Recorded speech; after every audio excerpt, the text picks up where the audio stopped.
오늘 하나님의 말씀 이사야서 26장 1절에서 4절까지의 말씀입니다.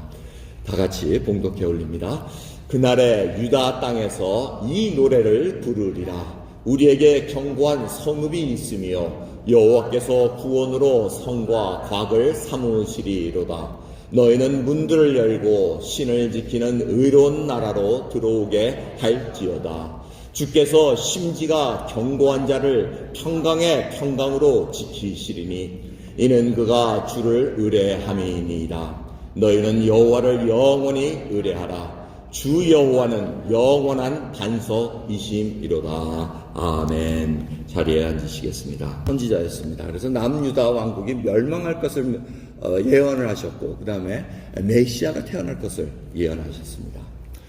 근데 여러분 이 성경책 전체를 읽어보시면은 사실은 이 신학적인 용어로 두 가지 주제가 딱 있습니다. 그게 뭐냐면 전에는 그러나 이제는 then but now와 이미 그러나 아직 already but not yet 이 두 주제가 딱 흐르고 있습니다. 전에는 그러나 이제는 뭡니까? 전에는 우리가 어둠의 자식이었고 전에는 우리가 구원받지 못한 백성이었으나 이제는 예수 그리스도를 믿은 후에 빛에 거하는 백성으로 살았다는 그겁니다. 근데 빛으로 거했는데 하나님의 나라가 이미 왔으나 아직은 완성되지 않았다는 것입니다. 그래서 우리가 살아가는 동안 이 의로움을 받았고 하나님 예수 그리스도를 믿는 믿음으로 말미암아 정말 주님께서 은혜를 베푸셔서 우리가 하나님을 알게 됩니다. 그래서 예수님께서 나의 십자가의 죄를 대속하셔서 대신 값을 치러서 아버지라 부를 수 있는 길을 열어놓으셨습니다. 그게 바로 칭의입니다. 그러면서 이제 거룩한 백성으로 살아가길 원합니다. 그러나 아직을 기다리면서 우리가 살아가고 있다는 겁니다. 그래서 영화로운 과정, 바로 이 영화의 그 과정은 바로 모든 것이 이루어졌을 때 already but not yet 그 not yet이 완전히 이루어지는 그 날을 지금 이사야 선지자가 오늘 말씀을 통해서 알려주고 있다는 것입니다. 그래서 여러분 저희들 이 인생을 쫙 보시면은 예수 그리스도를 믿은 후에 이 과정을 여러분들이 딱 머릿속에 있어요. 내가 지금 어디에 있는가? 우리가 인류가 창조하고 그 다음에 그 창조했던 인간이 타락을 해서 정말 하나님 앞에 죄를 져서 구원받아야 될 길인데 길이 없었다는 겁니다. 죄를 짓고는 하나님 앞에 나갈 자가 없는데 누구도 대신해서 죄를 갚아줄 자가 없었고요. 하나님의 아들이신 예수 그리스도께서 하나님이신 하나님 예수님께서 이 땅에 오셔서 우리를 대신해서 값을 치러줬다는 겁니다. 거기에 감격해서 우리가 이젠 하나님 나라의 통치 속에 들어있기를 소원해서 하나님 앞에 말씀대로 순종하면서 완전한 그 일이 일어날 때까지 예수님이 다시 왕으로 재림해서 오실 때까지 우리는 기다린다는 겁니다. 그래서 오늘 본 말씀 26장 1절을 보시면 그날에 유다 땅에서 이 노래를 부르리라 하고 얘기합니다. 이 그날이라는 것은 학자마다 조금 틀립니다. 포로된 백성들이 다시 바벨론에 잡혀갔다가 돌아오는 그날을 얘기할 수도 있지만 그날이라는 것은 완전한 하나님의 도성 새 예루살렘을 심판의 그 모든 일이 끝난 다음에 하나님 오시는 그날을 얘기할 수도 있습니다. 그래서 저는 후자를 선호합니다. 이 그날이라는 이 메시아가 오신다는 날 바로 심판주로서 그리고 만왕의 왕으로 오시는 그날을 지금 이때 노래를 부른다는 것입니다. 근데 그 노래를 어디서 부르냐면 견고한 성읍에서 부른다는 겁니다. 아주 그냥 단단한 근데 그 견고와 성읍이 바로 의로운 나라는 겁니다. 의로운 나라는 바로 신을 지키는 자라고 얘기하면 바로 믿음을 가진 자, truth를 지니고 가는 자들이 그 성으로 들어올 수 있다고 얘기합니다. 그래서 여호와께서 구원으로 성과 곽을 삼으시리로다 하고 얘기합니다. 돌로 쌓은 벽이 아니라는 것입니다. 사람이 만들어 놓은 그런 벽이 아니라 하나님께서 벽이 되시고 하나님께서 구원으로 모든 것을 보호해 주신다는 것입니다. 이사야는 계속해서 이때 당시에 그들의 백성들에게 나라가 망할 것이다. 하지만 메시아가 오셔서 구원을 이루신다는 그 비전을 품어주게 했습니다. 여러분 그래서 저희들이 오늘 사는 동안 not yet 이쪽에서 저희들이 이미 이루어질 것을 우리가 막 바라보면서 살아가야 됩니다. 그게 바로 새 예루살렘입니다. 여러분 새 예루살렘에 그 이 새 하늘과 새 땅이 만들어질 거라고 얘기하십니다. 우리가 지금 보고 있는 이 땅의 모든 지구의 모든 것은 불에 태워질 거라고 말씀하십니다. 그리고 다시 세워질 것이라고 우리에게 말씀하고 계십니다. 우리는 지금 그 과정을 걸어가고 있습니다. 믿음을 가지고 살아가는데 믿음으로 참 버티기가 힘들 때가 많습니다. 바이러스도 지금 그 상황 속에 같이 묻어가지고 가는 그러한 시기라는 것을 우리가 잊지 말아야 됩니다. 근데 새 예루살렘의 크기가 요한계시록에 나와 있습니다. 12,000 스타디온에서 장과 광과 고가 12,000 스타디온 이렇게 기록되어 있습니다. 근데 12,000 스타디온이라는 것은 바로 스테디움 사이즈를 얘기합니다. 그래서 보통 185m, 원 스테디움 하면 185m 정도 얘기하는데 이거는 마일로 다 따지면은 1,400마일입니다. 그러니까 길이와 높이와 이 폭이 1,400마일 되는 도시라는 것입니다.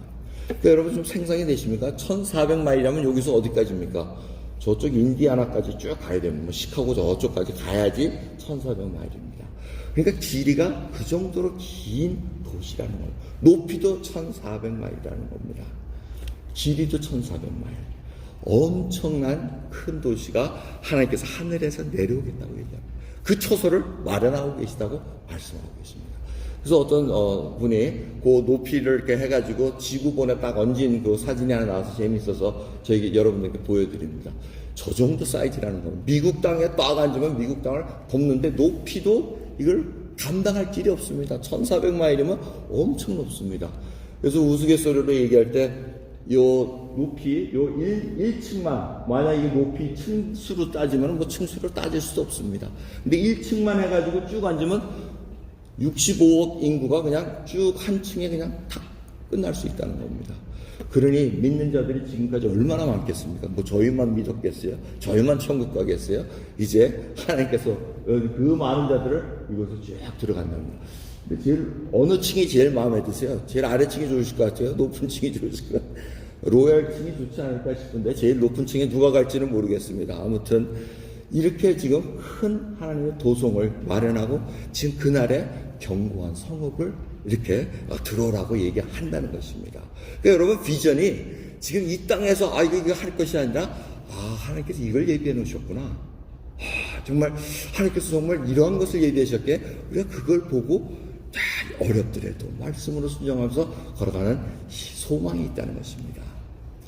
근데 여러분 믿는 자가 과연 성경에서 어떻게 표현되고 있을까? 이 이사야서에 기록된 말씀들 그리고 유다 백성들의 그 역사를 이렇게 보면은 저희들에게 주시는 메시지가 있습니다. 하나님께서 왜 유다 백성들을 선택하셔서 그걸 우리의 삶에 어떻게 적용시킬 수 있는가 볼 수 있는 인물이 바로 여호와긴이라는 왕입니다. 여호와긴은 18살 때 왕으로 즉위합니다. 그리고 3개월밖에는 왕노릇을 못합니다. 그리고 느부갓네살에게 잡혀가지고 여호와긴이 애굽 땅에 좀 애굽 왕하고 좀 이렇게 친애굽 정책을 하려다가 무너져 버립니다. 느부갓네살 왕이 와서 다 뭉개버리고 잡아갑니다. 근데 여호와긴이 잡혀가지고 37년 동안 바벨론에서 포로 생활합니다. 그게 열왕기하 25장 이하로 쫙 나와 있습니다. 근데 재밌는 말씀이 있습니다. 이 여호와긴이 잡혀가서 바벨론 왕 에월 무로닥이라는 왕이 2월 27일에 유다 왕 여호와긴을 옥에서 내어놓아 그 머리를 들게 하고 선임하라고 그 위를 바벨론의 저와 함께 있는 모든 왕의 위보다 높이고 그 죄수의 의복을 바꾸게 하고 그 일평생에 항상 왕의 앞에서 먹어야 했더라 얘기합니다. 이걸 저희들이 그냥 놓쳐서는 안 됩니다. 여호와긴이라는 사람이 대단한 왕이 아닙니다. 정말 하나님 뜻대로 안 한 왕입니다. 그런데 이 사람이 이름이 여고냐, 고니야 이렇게 막 여러 가지 이름으로 불립니다. 근데 이분이 누가 되냐면은 이분이 바벨론 37년 동안 있는 동안 아들을 7을 낳았는데 아들 이름이 다 하나님을 찬양하는 이름입니다. 하나님의 이름을 높여드리는 그 이름으로 지어줍니다. 그 얘기는 뭐냐면 그 포로 생활에서 죄인된 생활에서 죄수의 몸으로 옷을 입고 있었지만은 하나님을 경외했다는 것입니다. 자기가 이스라엘 왕이 유다 왕으로 있을 때는 하나님을 제대로 몰랐는데 잡히고 보니까 알게 됐다는 겁니다. 그래서 낳은 아들 맏아들이 스룹바벨입니다. 이 스룹바벨이 누굽니까? 바로 포로가 돼서 잡혀와서 이제 해방됐을 때 유대 총독으로 와가지고 이 성전을 짓게 하고 하는 그러한 인물입니다. 이 스룹바벨이 바로 예수님의 쭉 계보로 나타나고 있습니다. 그래서 마태복음 예수님의 계보를 보면 여고냐 해가지고 여호와긴의 이름이 쫙 나오면서 바벨론에서 이렇게 계속해서 메시아의 계보를 이어가는 것을 우리가 볼 수가 있습니다. 이 얘기가 왜 성경에 있습니까? 왜 여호냐, 여호와긴이 이름이 이렇게 나와 있습니까?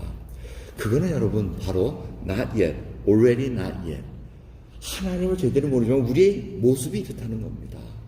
모습에서 그냥 포로된 생활에서 살지만은 어느 날 하나님께서 갑자기 호의를 베풀으셔서 쫙 자유를 주시고 이 모든 것을 회복시켜 주신다는 놀라운 메시지가 숨겨져 있다는 겁니다.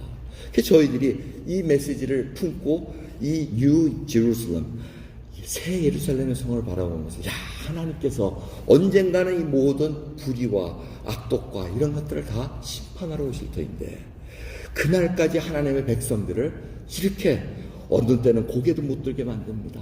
믿음으로 버티려는데도 버틸 힘이 없어서 힘들어 짜부러질 때가 있다는 겁니다. 그런데도 하나님께서는 이끌어 가신다는 것을 우리가 잊지 말아야 된다는 겁니다. 여호와긴의 모습이 바로 우리의 모습이라는 것입니다. 예수 그리스도의 그 은혜를 받은 자로서 이 땅에 포로가 되어 있지만은 더 이상 타협하지 않고 하나님의 법에 품고 살겠다는 그 의지로 살아간다는 겁니다. 근데 이 견고한 성읍에 살 수 있는 자가 누구라고 얘기합니까? 심지가 견고한 자라고 얘기를 하고 있습니다. 심지가 견고한 자는 평강의 평강으로 이루겠다고 말씀하고 계십니다. 여러분 마음속의 평강이 샬롬입니다. 이 샬롬은 하나님의 그 믿음을 가지고 있는 심지가 견고한 자만이 누릴 수 있는 특권입니다. 근데 이 심지라는 것은 히브리어로 예체르라는 단어를 씁니다. 이 예체르라는 것은 생각을 담고 있는 그릇이라는 뜻입니다. 이 그릇, 이 물을 담고 있는 그릇이라든가 이런 그릇들을 의미합니다. 이거 어느 신학자가 얘기를 합니다. 사상과 의지의 그물로 짜여져 있는 태도와 습관이 바로 심지라는 것입니다. 이 심지가 정말 하나님의 그 생각과 하나님의 사랑으로 다 품고 있느냐 아니면 다른 생각을 품고 있느냐, 우리가 그것을 한번 생각해 봐야 된다는 겁니다. 하나님께서는 분명히 우리를 물그릇으로 만드셔서는 우리가 물을 담아야 되는데 잘못해가지고 잿더리가 될 수도 있다는 겁니다. 그 그릇을 깨끗하게 하지 않으면은 이 하나님께서 쓰시고자 하는 것을 하나님께 기다리십니다. 본인이 깨닫고 하나님 앞에 회개하고 돌아올 때까지 기다리신다는 겁니다. 이 심지가 견고한 자는 의지가 흔들리지 않는다는 것입니다. 말씀을 받았으면 하나님의 말씀대로 굳건하게 나가는 겁니다. 성경에서는 이 심지가 흔들리는 자들을 많이 얘기하고 있습니다. 야고보서 1장 6절에서 8절을 보시면 그 얘기가 나옵니다. 오직 믿음으로 구하고 조금도 의심하지 말라. 의심하는 자가 바로 심지가 견고하지 못한 자라는 겁니다. 이런 사람은 무엇이든지 주께 얻기를 생각하지 말라. 두 마음을 품어 모든 일에 정함이 없는 자로다. 두 마음이 있으면 심지가 견고하지 못합니다. 두 마음이 있으면 흔들리게 되어 있습니다. 우리가 하나님만 믿는 믿음 안에 딱 서 있으면 반석이라고 얘기합니다. 영원한 반석, 만세의 반석입니다. 영원한 반석 속에 서 있으면 흔들리지 말아야 되는데 이게 아침마다 저녁마다 바뀝니다. 그래서 그 한자어로 조변석계, 조석변이 아침에는 이렇게 변하고 저녁도 바꾸고 뭐 이런 식으로 바뀌어서는 안 된다는 겁니다. 여러분 우리는 어떠한 심지를 갖고 있습니까? 정말 예수 그리스도의 은혜와 말씀으로 다 무장되어 있습니까? 아니면 조그만 상황이 바뀌면은, 조그만 나의 감정이 뭐가 어떻게 되면은 이게 그냥 수시로 바뀌지 않습니까? 이게 굉장히 곤란하다는 겁니다. 그런 자들에게 지금 문을 열라고 얘기하는데 하나님께서는 심지가 견고한 자를 평강의 평강으로 지키시겠다고 얘기합니다. 그래서 저희들 이 심지, 생각을 담고 있는 그릇이 흔들리지 말아야 됩니다. 의심하지 말아야 됩니다. 그래서 주님께서도 경고하십니다. 한 사람이 두 주인을 섬기지 못할 것이니 혹 이를 미워하며 저를 사랑하거나 혹 이를 중히 여기며 저를 경히 여김이라. 너희가 하나님과 재물을 겸하여 섬기지 못하느니라고 얘기하십니다. 하나님과 재물을 겸하여 섬기는 것. 하나님이 어떤 때는 나의 왕이 됐다가 어떤 때는 재물이 나의 왕이 됐다가 있습니다. 왔다 갔다 하면은 심지가 경고치 못한 자라는 것입니다. 흔들린다는 겁니다. 돈이 없으면 뱅크 어카운트에 이게 줄어들기 시작하면 불안하기 시작합니다. 그리고는 하나님 앞에 나오던 것을 다 끊는 그러한 믿음의 사람들도 있습니다. 일을 못합니다. 로마서 10장 14절에 이 얘기를 하십니다. 오직 주 예수 그리스도를 옷 입고 정욕을 위하여 육신의 일을 도모하지 말라고 얘기합니다. 옷은 예수 그리스도의 의로운 옷을 입었음에도 불구하고 자기의 정욕, 그러니까 물을 담는 깨끗한 그릇으로 만들었음에도 불구하고, 그렇게 구원을 베푸셨음에도 불구하고 정욕을 위해서 흙탕물과 배설물들을 그 속에 담는 그 일을 감당하지 말라는 겁니다. 여러분, 오늘 이 시간에 오셔서 다시 한번 우리의 심지, 내가 담고 있는 내 그릇 속에 담겨 있는 생각과 의지를 한번 주님 앞에 점검받으시기 바랍니다. 흔들리는 그런 사상과 생각은 아닌가, 하나님께서 부어주신 것으로 말미암아 전혀 흔들리지 않고 요동치 않는 하나님 믿음의 사람입니다. 여러분, 이 심지는 다윗과 사울 왕으로 비교될 수 있습니다. 다윗은 어떠한 상황에 있었든지 흔들리지 않으셨습니다. 하나님께서 나를 왕으로 세우시겠다고 하셨기에 그 길을 주님께서 허락하실 때까지 끝까지 갑니다. 사울 왕은 왕권을 받았음에도 불구하고 하나님만을 신뢰하지 않고 예물을 자기 물질에 그리고 자기 정욕대로 행하기를 원했습니다. 그 그릇의 끝이 어떻게 됐는가는 너무나 우리가 잘 알고 있습니다. 그러기에 심지가 견고한 자는 하나님만 의뢰하게 되어 있다는 것입니다. 하나님만을 의뢰하지 못하는 통로들이 우리에게 있습니다.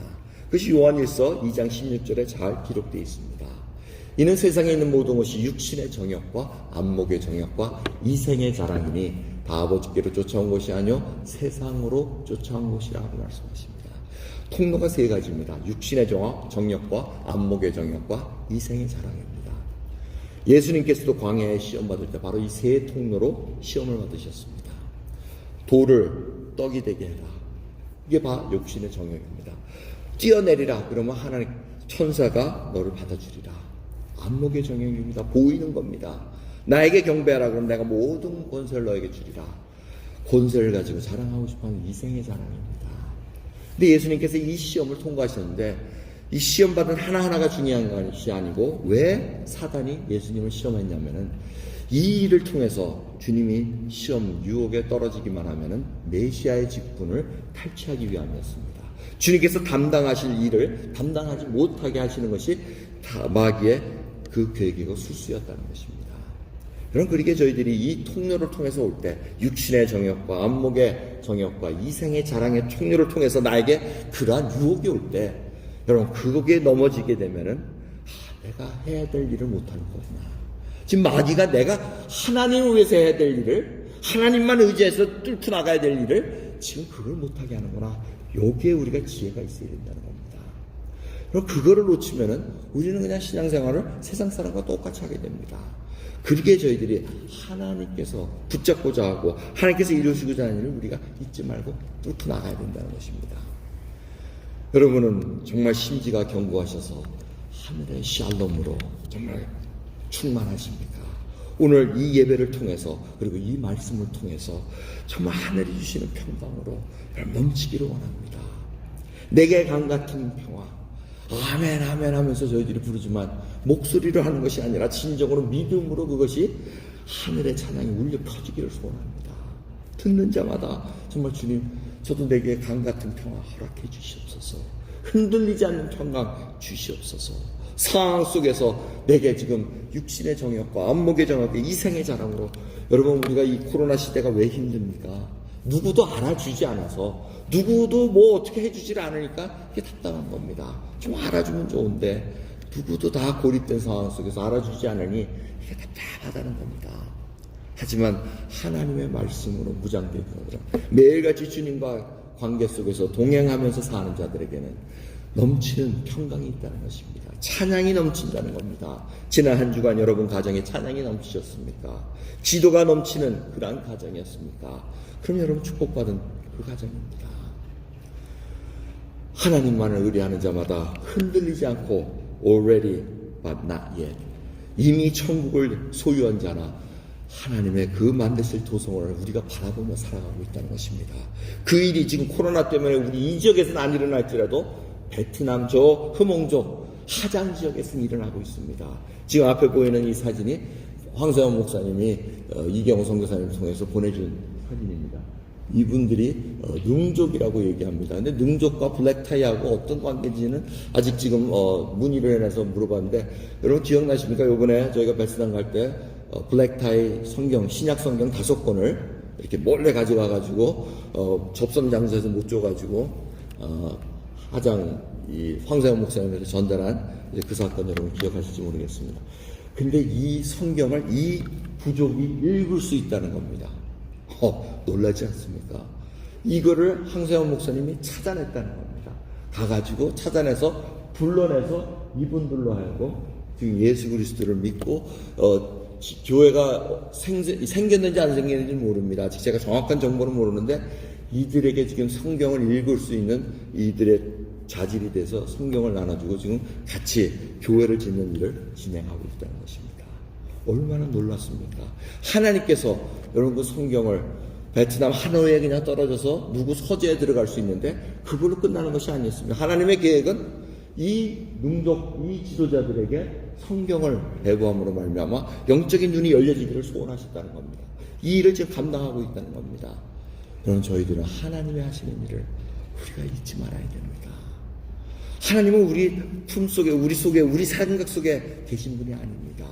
다윗이 그래서 시편 139편에 나의 안고 일어섬을 아시지 않습니까? 내가 주의 신을 피해서 어디로 가리까? 여러분 우리는 피할 수 없습니다. 하나님 앞에 정말 꼼짝달싹할 수 없습니다. 하지만 하나님은 사랑의 하나님이시기에 지금 우리의 뜻을 막 뭉개가면서 하시지 않습니다. 우리가 자원해서 하나님의 뜻에 순종할 때까지 기다리십니다. 그것이 얼마나 시간이 걸리든 하나님은 개의치 않으십니다. 나의 뜻을, 나의 의지를 하나님의 말씀에 순종할 때까지 기다리시는 하나님의 손길을 여러분 맛보시기를 바랍니다. 그래야 참된 평강이 오고 심지가 견고하여 흔들리지 않습니다. 지금 황세현 목사가 한참 흔들렸었습니다. 10년 동안 그 길을 걸어오는 것을 저희들이 옆에서 지켜봤습니다. 이제는 말씀이 떨어지고 하나님의 말씀을 들고 있으면 이 말씀을 어떻게 전할까? 거기에 고민하는 사역자가 되었다는 것이 놀라운 사실이라는 것입니다. 그러면서 이 황세현 목사님이 두 사진 보낸 게 한 마을에 가서 12명을 침례, 세례를 주셨다는 겁니다. 그래서 이 목욕탕에 사진을 쭉 보냈는데 이 물통, 이게 저희들이 가면 보통 물 받아 먹고 이 설거지하는 그런 통인데 그 속에서 침례를 받는 세례를 주는 그런 시간이었습니다. 12명이 세례를 받고 그곳에서 지금 교회가 이제 또 웅성하게 일어나고 있다는 겁니다. 여러분 이러한 소식을 들을 때마다 가슴이 쿵닥쿵닥 뛰지 않습니까? 안 뛰어요? 졸려요? 참 큰일이네. 이 가슴이 쿵닥쿵닥 뛰면서 하나님의 말씀 흥왕에서 지금 막 퍼져나가고 있습니다. 근데 우리는 지금 이게 딱 해가지고 깝깝하잖아요. 이게 진짜 그렇지 않습니까? 우리 권사님 깝깝하지 않으세요? 말씀 전하고 싶고 지금 전도해야 되는데 그래도 기연이 있습니다. 하나님께서 그 마음을 아십니다. 여러분 마음속에 답답합니다. 주님의 말씀을 내가 전하고 싶은데 하나님 길 열어주십니다. 문제는 우리가 답답함도 없고 그저 축 늘어진 걸 뭐라 그러죠? 하여튼 그 표현을 잘못 썼다가는 또 시험 받을까봐 안 씁니다. 안 쓰는데 아무튼 축 늘어지지 마시고 힘을 받으셔야 됩니다. 하나님 힘 주시고 정말 오늘 말씀에 심지가 견고한 자로 평강을 주신다고 하셨으니 주님 영원한 반석이신 우리 하나님 내가 의뢰하고 가겠습니다. 여러분 오늘 본문 말씀을 결론적으로 이렇게 말씀드립니다. 예수 그리스도를 통해서 예수님이 십자가에 돌아가시기 전입니다. 아담과 하와가 이미 타락해가지고 정말 주님께서 이 인류를 구원하기를 원해서 예수님의 구원 사역을 다 계획해 놓으셨을 때 그 속에 우리를 생각하고 계셨다는 겁니다. 나를 생각하고 계셨다는 겁니다. 저 누구를 우리 윤교가 제일 어리니까 제일 연약한 자를 제일 높여달라고 그랬으니까 우리 윤교 저 연약한 애가 예수님이 십자가에 돌아가실 때 이미 윤교는 그 속에 다 포함되어 있었다는 겁니다. 우리가 다 있었다는 겁니다. 그리고 그날을 위해서 지금 새로운 도성을 우리에게 다 내려준 그날을 위해서 주님께서 준비하고 계시다는 겁니다. 여러분 그것만 생각하면 예수님께서 십자가에 돌아가실 때 이미 내가 그 안에 같이 죽었다는 것입니다. 나를 살리셨다는 겁니다. 주님이 부활하실 때 같이 살리시고 주님께서 승천하실 때 우리를 같이 올려놓으셨다는 겁니다. 그러니까 이 땅에 우리가 사는 동안은 하나님만 의뢰하라고 말씀하고 계십니다. 여러분 우리의 초점은 어디 있습니까? 정말 주님께서 심지가 견고한 자를 평강의 평강으로 지키시리니 이는 그가 주를 의뢰함입니다. 주님을 의뢰하지 않으면 주님의 다른 것들을 의지하기 시작하면 여러분 무너질 수밖에 없습니다. 그러기 위해서 성경은 우리에게 도전합니다. 주 여호와를 영원히 의뢰하라. 주 여호와는 영원한 반석이시미로다. 기도하겠습니다. 하나님 감사합니다. 오늘도 귀한 말씀을 통해서 주님, 저희들이 믿음을 가지고 주님이 부어주신 믿음 가지고 하루하루 살아갑니다. 그런데 왜 믿음을 주셨는지, 왜 이 믿음 가지고 살아가야 되는지 아버지 초점을 잃을 때가 있습니다. 환경 때문에 초점을 잃을 때가 많습니다. 또 우리 그 세 가지 통로 때문에 하나님만을 의뢰하고 경외해야 되는 그 시간을 놓칠 때가 많습니다. 아버지, 일어나게 해주시옵소서. 저희들에게 진정으로 믿음 부어주셔서 하나님이 어떠한 분이신 것을 다시 한번 깨닫게 하시사 이 상황을 하나님과 함께 능히 넘어갈 수 있는 저희들 될 수 있도록 은혜 베풀어 주옵소서. 감사드리며 우리 예수 그리스도의 이름으로 기도드리옵나이다. 아멘.